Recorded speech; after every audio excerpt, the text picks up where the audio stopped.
Family, आप सब कैसे हैं? और मुझे यकीन है आप पूरा सप्ताह प्रभु के अनुग्रह में रहे और बड़ी अद्भुत रीति से प्रभु ने आपके जीवन में उन पूरे हफ्ते में भलाइयां दिखाई।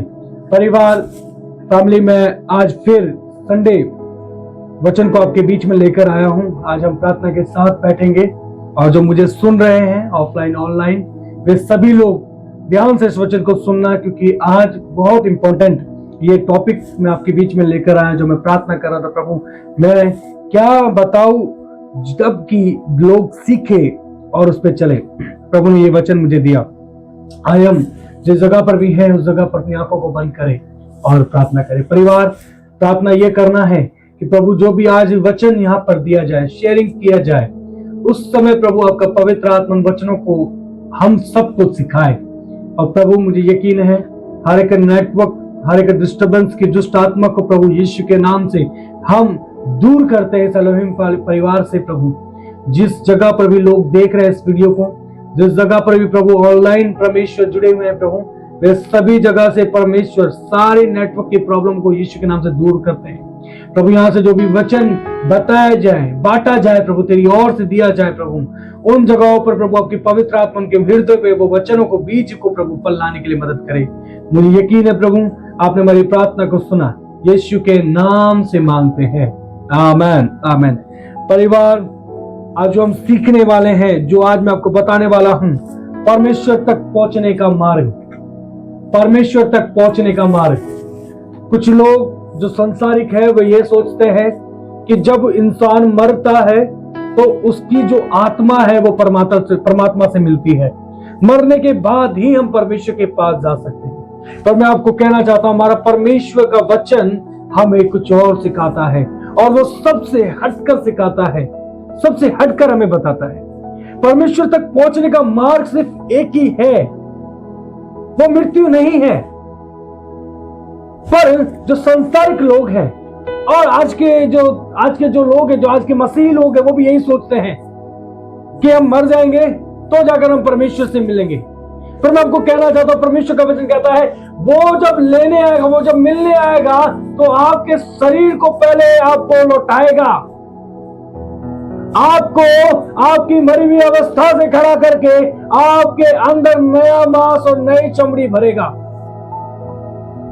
और फिर वो अपने स्वर्ग में आपको उठा के लेके जाएगा। पर संसारिक लोग ये सोचते हैं कि मरने के बाद कोई और जीवन नहीं है, और जो आत्मा है शरीर से निकलकर उस परमात्मा से, इस परमेश्वर से मिलती है। मैं आपको कहना चाहता हूं, परमेश्वर का वचन एक कहता है, यदि मसीह हो या फिर अन्य जाति हो, वे सब ध्यान से सुने, परमेश्वर तक पहुंचने का सिर्फ एक ही मार्ग है, वो मार्ग है प्रभु यीशु मसीह। प्रभु का वचन कहता है, यूहन्ना उसका 14 अध्याय उसका 6 वचन कहता है, मार्ग और सत्य और जीवन मैं ही हूं, बिना मेरे द्वारा पिता के पास नहीं जाया जा सकता। प्रभु का क्लियर ये वचन हमें साफ कर देता है उस दृश्य को जो हम सोचते हैं मरने के बाद जो हमारी आत्मा परमात्मा में मिलेगी, वैसा नहीं है।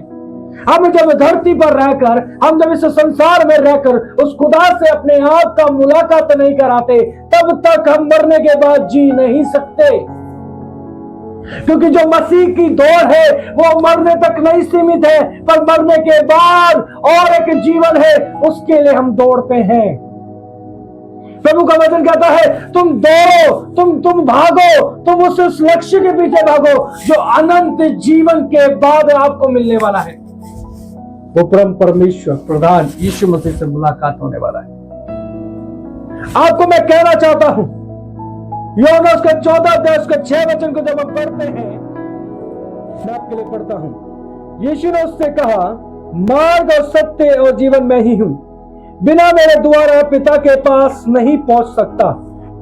कोई भी व्यक्ति या कोई भी जन बिना यीशु के द्वारा उस परमेश्वर से जो सर्वशक्तिमान है, जो स्वर्ग में, तीसरे स्वर्ग में विराजमान है, उससे कोई भी नहीं मिल सकता जब तक यीशु मसीह के ऊपर विश्वास ना करे।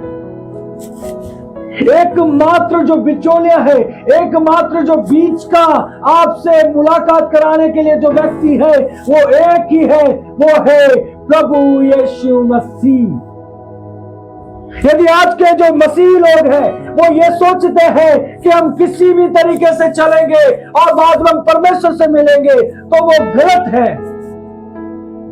क्योंकि वचन यहां पर साफ कहता है, इसी यूहन्ना का 15 अध्याय का 10 वचन में कहता है, यदि तुम मेरी आज्ञाओं को मानोगे तो मेरे प्रेम में बने रहोगे, जैसा कि मैंने अपने पिता की आज्ञाओं को माना है और उसके प्रेम में बना रहा हूं। हमें ये वचन बताता है, जब तक हम यीशु मसीह के पास नहीं जाते और यीशु मसीह की आज्ञाओं को पालन नहीं करते, तब तक हम उस परमेश्वर के पास नहीं जा सकते। हम कितना भी धर्म के काम करें, हम कितने भी पुण्य के काम करें, हम कितने भी भलाइयां लोगों के लिए करें, पर यीशु की आज्ञाओं के बिना, उसके माने बिना, उससे प्रेम करे बिना हम परमेश्वर से मुलाकात नहीं कर सकते। मसीह लोगों को सिखाया जाता है, एक समय ऐसा आएगा जब यीशु मसीह हम सबको उठा के उस परमेश्वर के आगे खड़ा करेगा और वहां पर सिर्फ और सिर्फ उसकी स्तुति और उसकी आराधना होगी। वो तभी होगी जब हम यीशु की बातों को मानेंगे। जब तक हम यीशु की आज्ञाओं को नहीं मान पा रहे हैं, जब तक हम यीशु के ही आज्ञाओं को ठुकरा रहे हैं, तो हम कहां से उसके प्रेम में बने हुए हैं। प्रभु का वचन कह रहा है कि यीशु हमसे कह रहा है, आप सब जो मुझ पर विश्वास करते हैं, पहले मेरी बातों को मानो, तो मेरे प्रेम में बने रहोगे। जैसे मैंने मुझे भेजने वाले की आज्ञाओं को माना है, वैसे ही तुम भी मानो।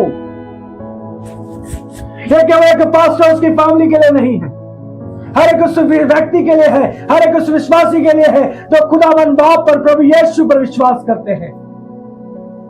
आज्ञा को मानना ही पड़ेगा, क्योंकि वो आज्ञा मानते समय आप दिखाते हैं इस खुदा को कि खुदा, मैं कुछ भी हो जाए, मैं तुझसे प्रेम करना नहीं छोड़ूंगा। मेरे जीवन में कितना भी सताव आए, कितना भी परेशानी आए, मैं तुझसे प्रेम करना नहीं छोड़ूंगा। मैं घटना को, बाइबल से घटना को याद करता हूं, जब यीशु मसीह यूहन्ना बपतिस्मा दाता के पास जाता है और कहता है कि मुझे बपतिस्मा दे, और यूहन्ना बपतिस्मा दाता उसे कहता है, प्रभु मुझे तुझसे बपतिस्मा लेना चाहिए। पर यीशु मसीह उसे काउंटर उत्तर देते हैं, उसे आंसर देते हैं कि नहीं, इसी तरीके से हर एक धार्मिकता को पूरा करना जरूरी है, इसलिए ऐसा ही होने दे। उस खुदावंद बाप के इकलौते पुत्र यीशु को क्या जरूरत पड़ी कि एक मनुष्य के हाथ से वो बपतिस्मा ले। मैं आपको बताना चाहता हूं, एक आज्ञा जो खुदावंद बाप की ओर से आई हुई है बपतिस्मा लेने के लिए, और वैसे ही यीशु ने उसकी आज्ञा को मानकर बपतिस्मा लिया। 27 में एक आज्ञा हमें हमारी उस सीढ़ी पर पहुंचाती है, हमारे उस लक्ष्य के मार्ग में पहुंचाती है जिस लक्ष्य को हमें पकड़ना है। आपको याद रखिए, आप याद रखिए, एक दौड़ में 100 लोग दौड़े और उनको पता नहीं है कि क्रॉस लाइन, फिनिश लाइन कौन सी है, तो वो दौड़ते रहेंगे, उनको फिनिश लाइन नहीं मिलेगा। हमारी आज्ञा जो हम जो उसकी आज्ञा को मानते हैं, हम उसे दिखाते हैं, हे पिता हम तुझसे प्रेम करते हैं, और जो तूने हमें आज्ञा दी हम उसे फॉलो करते हैं। अब उसको ये दिखाते हैं, अब उसको ये बताते हैं, ना तो मृत्यु, ना तो जीवन, ना तो स्वर्गदूत, ना तो प्रधानताएं, ना तो गहराई, ना तो कोई सृष्टि हमें तुझसे अलग कर सकती है। किस चीज को फॉलो करने से, किस चीज को मानने से? प्रभु की आज्ञाओं को मानने से। यह दिखाती है, ना तो मृत्यु, ना तो जीवन, ना तो स्वर्गदूत, ना तो प्रधानताएं, ना तो गहराई, ना तो कोई सृष्टि हमें तुझसे अलग कर सकती है। मुझे सब बोल सकते हैं आप, ना तो कोई मृत्यु, ना तो कोई जीवन, ना तो स्वर्गदूत, ना तो प्रधानताएं, ना तो गहराई, ना तो कोई सृष्टि हमें तुझसे अलग कर सकती है। यदि आज मुझे सुनने वाले यही सब कहते हैं कि प्रभु आज से मेरा जो सारा जीवन है, आज से जो मेरा सारा कार्य है, तेरी आज्ञाओं पर ही चलेगा। मैं आपको कहना चाहता हूं, हर एक चर्च में आने वाला व्यक्ति जरूरी नहीं है कि वो उसके आज्ञा को मानता हो। बहुत से ऐसे जन हैं जो सिर्फ ऊपर के दिखावे में ही जीते हैं। खुदा तुम्हारे ऊपर के शरीर को, सुंदरताओं को देख कर लेने नहीं आएगा। वो यीशु मसीह जब आएगा, आपके मनों को और आपके कामों को और आपके प्रेम को देख कर लेकर जाएगा। आप किस भ्रम में है? आपको किसने गुमराह किया है कि जैसे भी चलोगे, जैसे भी रहोगे, अपने जीवन में जैसा भी करोगे, वो खुदा आएगा और तुम्हें ले जाएगा। ये गलतफहमी है, ये गलतफहमी है। इसीलिए आज से अपने जीवन को ऐसा बनाए कि उसकी आज्ञाओं को फॉलो करते करते करते इस खुदाबंद की ओर चले। और लिखा है, सत्य भी वही है, मार्ग भी वही है, जीवन भी वही है, और कोई दूसरा रास्ता नहीं है उस परमेश्वर के पास पहुंचने के लिए। उस खुदावन बाप, उस खुदावन के इकलौते पुत्र यीशु पर विश्वास करने वाला यीशु की आज्ञा को भी माने और उस आज्ञा को मानते हुए दिखाता है कि खुदा तेरे अलावा कोई नहीं है जिससे हम प्रेम कर सके। मैं आपको बताना चाहता हूं, हर एक समय आप जब सोचते हैं कि हम जैसे भी चलेंगे, जैसा भी जीवन बिताएंगे, बस विश्वास करना काफी है, तो मैं कहना चाहता हूं ये नहीं। क्योंकि आपका विश्वास एक अधूरा है, और वो अधूरा जब पूरा करना है तो कर्म भी करना पड़ेगा, वैसे कार्य, वैसे काम भी करना पड़ेगा। आप विश्वास करते हैं कि मैं परमेश्वर के पास पहुंचूंगा, तो उससे परमेश्वर के पास पहुंचने से पहले यीशु ने कुछ बातें बोली है, वो फॉलो करना ही पड़ेगा। अपने शरीर को, अपनी आत्मा को उसको भावता हुआ चढ़ाने के लिए, उसे भावता हुआ देने के लिए वो प्रयास करना पड़ेगा, वो कार्य करना पड़ेगा। तब जाकर हम एक सिद्ध बनेंगे और खुदा कहेगा, मैं तेरे लिए तैयार हूं तुझे ऊंचा उठाने के लिए और तुझे परमेश्वर तक पहुंचाने के लिए। कोई है ये कह सकता है कि मेरा जो जीवन है केवल परमेश्वर को भावता हुआ देने के लिए मैं तैयार हूं? कोई है ऐसा कहने वाला कि मेरा जो लक्ष्य है, मेरा जो गोल है, उस परमेश्वर के पास पहुंचने का गोल है, तो मेरा जो जीवन आज जो मैं संसार में जी रहा हूं, मैं उस संसार का नहीं पर परमेश्वर के लिए जीऊंगा? कोई है जो मुझे सुनने वाले ये कह सकता है, खुदा मुझे तुझसे कोई अलग नहीं कर सकता है, चाहे वो संसार की कैसे भी चीजें क्यों ना हो और मुझे कितना भी बहुमूल्य क्यों ना हो, मैं उसको तेरे लिए ठुकरा दूंगा, क्योंकि तेरा प्रेम सबसे ऊंचा है। कोई है मुझे कहने वाला ये कह सकता है। दूसरा कुरिन्थियों उसका 7 और उसका 1 वचन हमें कहता है, हमारे शरीर और आत्मा की सम्मिलनता शुद्ध करे और परमेश्वर का भय रखते हुए पवित्रता को सिद्ध करे।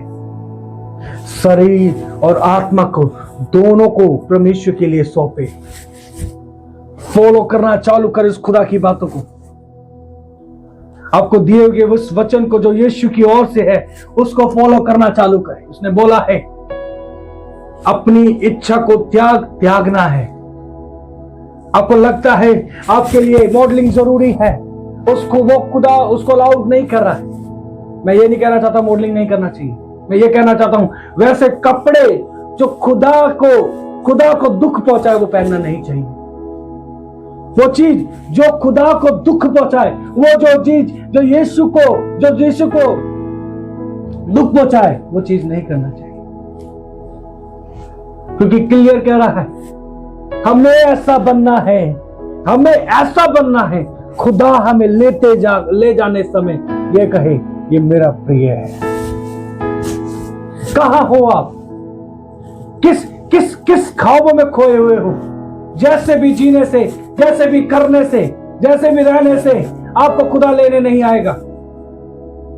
यदि आपको अभी तक गलत बातों को सिखाया गया है तो आप ये सुन लीजिए, यीशु ही वो जगह है जिसके पास आने से हम परमेश्वर के पास पहुंच सकते हैं। ना तो कोई ऐसा जन जो आपका करीबी हो वो ये परमेश्वर के पास नहीं पहुंचा सकता, ना तो कोई ऐसी वस्तु जो सबसे बहुमूल्य है सृष्टि पर वो आपको परमेश्वर के पास नहीं पहुंचा सकता। एक रास्ता है, वो है परमेश्वर का पुत्र यीशु मसीह, जो हमारे लिए बिचौई है। उसकी आज्ञाओं को मानकर हम ये दिखाते हैं, खुदावन बाप तेरे लोते पुत्र को हम प्रेम करते हैं। उसका वचन कहता है वो पाप से अज्ञात था पर परमेश्वर ने उसे हमारे लिए पाप ठहराया। वो पाप के बिना इस धरती पर जन्मा पर परमेश्वर ने उसे पाप ठहराया। किसके लिए? कि हम मसीह में होकर धर्मी ठहरे। फिर भी हम उसके कुर्बानी को, उसके लहू बहाने को हम ठुकराते हैं, हमारी इच्छाओं को आगे रखते हैं। हमारे सांसारिक उस शारीरिक और संसार के लोगों को हम महत्व पहले देते हैं। हमारा घूमना, हमारा खाना, हमारा रहना, हमारे साथ वो रहना चाहिए, हमारे साथ वो रहना चाहिए, पर हम ये नहीं कहते हमारे साथ खुदा रहना चाहिए। जब से आप ये कहना चालू करेंगे, खुदा मैं तेरी आज्ञाओं पर चलना चाहता हूं, मैं कह रहा हूं, पवित्र आत्मा आपको गाइड करेगा और कहेगा ये मार्ग तेरे लिए सही नहीं है और उस मार्ग पे जा तो उधर यीशु मिलेगा। कोई कहना चाहेगा ऐसे, प्रभु मैं तेरे मार्ग पे चलना चाहता। उसका वचन साफ कहता है, जो उसकी आज्ञाओं को मानता है उसके प्रेम में बना रहता है। यदि आप अपने करीबी को देखें और वो करीबी आपसे कहे कि मुझे इस चीज की जरूरत है, आप उसको तुरंत कुछ नहीं सोचोगे, कुछ नहीं समझोगे, आप क्या करोगे? उसे निकाल कर वो चीज को दोगे, क्योंकि आप उससे प्रेम करते हैं और वो करीबी आपसे प्रेम करता है। पर जब आप यीशु से उसकी बातों को मानेंगे और प्रेम दिखाएंगे तो खुदा भी आपके लिए यही एक बर्ताव को रखेगा, जो मांगोगे वो आपको देगा। ये नहीं कि आप कुछ भी उलट सुलट मांग रहे हो खुदा आपको दे, नहीं, आपके सही मांग से आपका सही एक ग्रोथ को वो करेगा। मैं फिर कहना चाहता हूं, परमेश्वर से हमें कोई अलग नहीं कर सकता है तब जब हम खुदा की आज्ञाओं को मानते हैं। हम परमेश्वर के पास तब ही पहुंच सकते हैं जब हम यीशु की आज्ञाओं को मानेंगे, क्योंकि परमेश्वर ने उसने हमारे लिए यीशु मसीह नासरी को उसने पाप ठहराया। बाइबल कहती है उसने हमारे लिए उसको छोड़ दिया। तो अब जो रास्ता है वो एक ही है, यीशु नासरी। उसकी बातों की आज्ञाओं को माने बिना हम परमेश्वर के पास कभी भी नहीं पहुंच सकते। आप उस वचन को पढ़िए घर बैठकर, देखिए वो क्या कह रहा है। यूहन्ना उसका 14 अध्याय, उसका 15 अध्याय दोनों पढ़े और कहे कि आप सोचिए कि आप अपने जीवन में अभी भी सही कर रहे हैं या नहीं कर रहे हैं।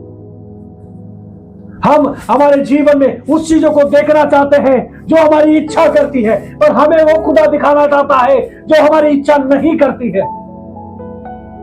प्रभु का वचन कहता है हमने उसे नहीं चुना पर उसने हमें चुना है। प्रभु के कई महान जन जो इस बाइबल में अपने नामों को लिखवा के गए हैं, उन्होंने ताले खुदा की इच्छा को फॉलो किया है।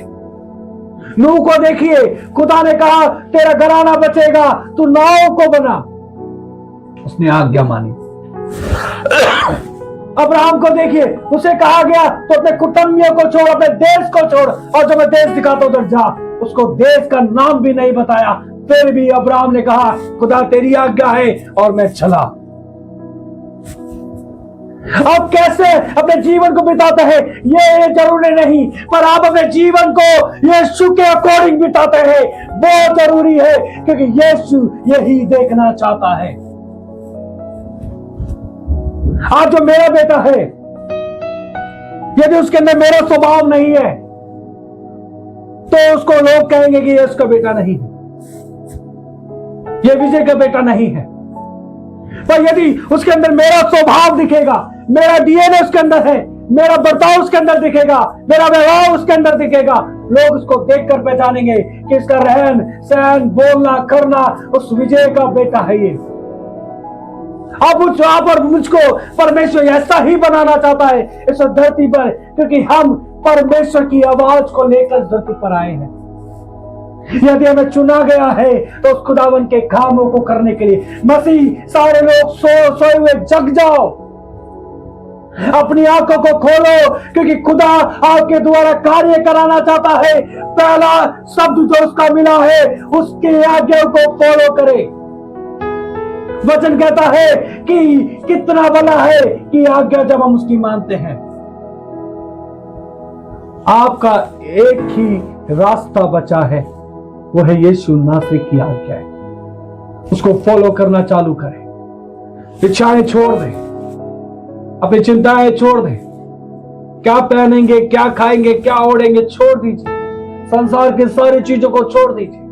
मैं अभी देखता हूं बहुत दुख होता है, कई वीडियोस मेरे सामने आती है। कुछ मसीही लोग अभी भी अपने जो जीवन को, जो पुराना जीवन है, जो संसारिक जीवन अभी छोड़ा नहीं है। तो कैसे आप समझ सकते हैं उस मसीह को यीशु लेके जाएगा? नहीं लेके जाएगा। मैं आपको गुमराह नहीं करना चाहता। जो सिद्ध होगा, जिनके अंदर परमेश्वर का, यीशु का डीएनए होगा, स्वभाव होगा, बर्ताव होगा, उसी को खुदा लेकर जाएगा। ये आज आपके लिए है। कहीं ऐसा ना सोचें कि आप उसमें ना सो जाइए कि हम जैसे भी जिएंगे बस विश्वास करना काफी, हमें खुदा ले जाएगा।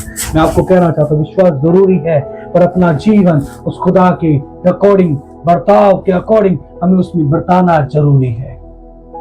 जब तक ऐसा नहीं होगा हम कृष्ण के पास नहीं जा सकते, हम उससे कुछ पा नहीं सकते, क्योंकि बिचोई हमारे लिए विनती करने वाला केवल एक ही है, वो है यीशु मसीह। उसके पास आइए, उसकी बातों को सुनिए, उसके वचन को देखिए, उसको फॉलो कीजिए और देखिए कि आपके जीवन में कितना चेंज आएगा।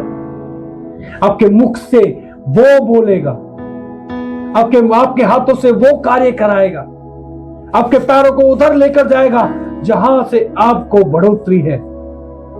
आप ऐसा करना चालू कीजिए। मुझे यकीन है प्रभु आपकी मदद करेगा। हमारा एक ही रास्ता है परमेश्वर तक पहुंचने का, यीशु के पास आना है, क्योंकि रास्ता, मार्ग, सत्य और जीवन वही है। वचन कहता है उसकी बातों को जब हम मानते हैं, हम उसके प्रेम में बने रहते हैं, और जब उसके प्रेम में बन जाते हैं, वचन कहता है कौन है, ना तो मृत्यु, ना तो जीवन, ना तो स्वर्गदूत, ना तो प्रधानताएं, ना तो गहराई, ना तो कोई ऐसी सृष्टि जो उस खुदा के प्रेम से हमें अलग कर सके। जब हम उसके प्रेम में बन जाते हैं तो हम अपने शरीर को, हमारी आत्मा को हर एक मिलनता से शुद्ध करके हम परमेश्वर को भय मानकर चढ़ा देते हैं। यदि हम जब परमेश्वर के पास आज्ञा को मानते हुए जीवन बिताते हैं, मैं कह रहा हूं हर एक बात आपके लिए भलाई ही उत्पन्न करेगा, क्योंकि वचन कहता है जिसको परमेश्वर बुलाता है उसी के लिए है हर एक बात मिलकर भलाई को उत्पन्न करता है। मैं को फिर कहना चाहता हूं यही रास्ता है और कोई रास्ता नहीं है। बता दीजिए अपने पड़ोसियों को, बात मानना ही पड़ेगा। ये एक रास्ता है। जब आप किसी जगह पर काम करते हैं, आप अपनी मर्जी से काम करते हैं उस जगह पर, चाहे आप किसी कंपनी में जा रहे हैं, आपका वहां पे जॉब लगा है, आप कुछ भी उठाकर करना चालू थोड़ी करेंगे जब तक ऊपर वाला आपको आदेश नहीं देगा कि तुझे ये करना है। आप कुछ भी ऐसा नहीं कर सकते। जब ऊपर से आदेश आता है, उनकी बातों को मानते हैं, तो जाकर आपको प्रमोशन, आपको सैलरी मिलती है। यहां पर इस तरीके से सोचिए, आप अपनी मर्जी से जीने के लिए खुदा ने आपको नहीं बुलाया। हाँ, प्रभु कहता है आपको आजाद किया गया है, आपको आजाद किया गया आपके सांसारिक जीवन से, आपको आजाद किया गया आपके सारे पापों से, आपको आजाद किया गया आपके सारे श्रापों से, आपको आजाद किया गया है आत्मिक जीवन पाने के लिए, ना कि आपको आजाद किया गया है आपको कुछ भी करने के लिए। यदि आप कुछ भी करते हैं तो प्रभु का वचन कहता है आपने हल पर हाथ रखा, आपने उस खुदा पे हाथ रखकर पीछे देख लिया। वो उसके योग्य नहीं हो सकता, कभी नहीं हो सकता। चाहे वो बॉर्न क्रिश्चियन हो, चाहे वो अभी क्रिश्चियन बना हो, चाहे कोई पास्टर हो या कोई परिवार, पास्टर का परिवार क्यों ना हो, नहीं बन सकता उसका योग्य। एक रास्ता है बस, यीशु की आज्ञा मानना ही पड़ेगा, और कोई रास्ता नहीं है। यदि वो कहता है तेरे जीवन को सांसारिक जीवन में मत छोड़, फिर उस दास्तों के जुए में मत जा, तो नहीं जाना, बस काफी है। ना तो उसे कोई क्वेश्चन कर सकता है, ना तो कोई उसको समझा सकता है खुदा नहीं ऐसे नहीं वैसे, क्योंकि परमेश्वर हमारी भलाई के लिए कार्य करता है। आइए हम प्रार्थना करें। मुझे यकीन इन वचनों से आपको प्रभु आशीष देगा। मुझे यकीन है कुछ लोग यहां सीखे हैं, मुझे देखने वाले और मुझे कुछ सुनने वाले लोग सीखे हैं। आइए हम प्रार्थना करें। धन्यवाद करते जो तूने हमें यहां सिखाया है, हर एक भलाई को प्रभु हम देखेंगे। प्रभु एक रास्ता है सिर्फ परमेश्वर तक पहुंचने का, वो है तू, क्योंकि मार्ग सत्य और जीवन तू ही है। बिना तेरे द्वारा कोई पिता के पास नहीं जा सकता। तेरा वचन कहता है प्रभु परमेश्वर तूने हमें चुना है, हमने नहीं, और तूने इसलिए चुना कि हम फल लाए, पर हमारे अंदर प्रभु अब फल नहीं दिख रहे। प्रभु मुझे सुनने वाले यदि वो आज इस वचन को ग्रहण करते हैं और कहते हैं मेरा जो सारा जीवन खुदा के लिए है, मेरा सारा जीवन परमेश्वर के लिए है, तो खुदा इसके जीवन को बदल देना। धन्यवाद करते प्रभु, यीशु के नाम से मांगते हैं, आमीन।